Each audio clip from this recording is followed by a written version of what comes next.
We provide you the platform to turn your dreams into reality. Give wings to your aspirations with KR Mangalam University. सांपों की तस्करी में फंसे मशहूर YouTuber Elvish Yadav की मुश्किलें अब और बढ़ती जा रही हैं। मामला इलाहाबाद हाईकोर्ट तक पहुंच गया है।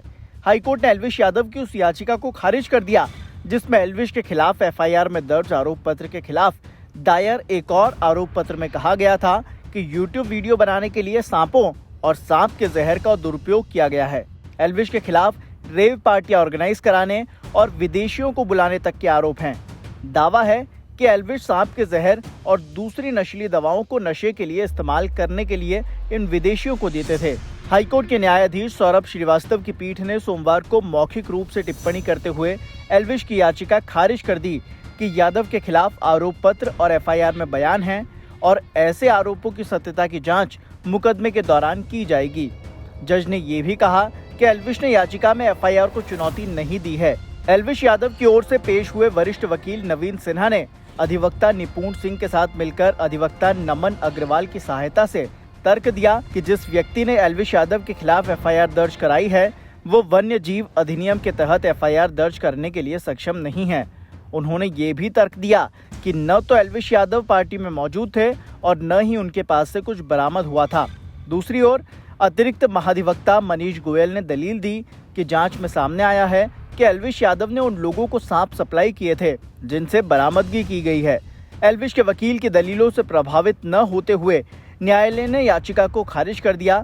साथ ही आरोपों की जांच का काम प्रभावी रूप से निचली अदालत पर छोड़ दिया। एल्विश यादव के खिलाफ वन्य जीव संरक्षण अधिनियम की धारा 9, 39, 48A, 49, 50 और 51 के साथ ही आईपीसी की धारा 284 और 289 के साथ ही 120B और एनडीपीएस अधिनियम की धारा 8, 22, 29, 30 और 32 के तहत सेक्टर 49 नोएडा जिला गौतम बुद्ध नगर में दर्ज एफआईआर में आरोप पत्र दायर किया गया है। अपर मुख्य न्यायिक मजिस्ट्रेट गौतम बुद्ध नगर द्वारा समन आदेश भी जारी किया गया है।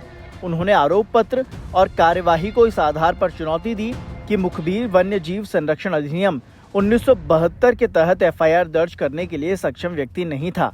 ये दलील दी गई है कि आवेदक से कोई सांप, मादक या मनह प्रभावी पदार्थ बरामद नहीं हुआ है। अंत में ये दलील दी गई कि आवेदक और अन्य सह अभियुक्तों के बीच कोई कारण संबंध स्थापित नहीं किया गया है।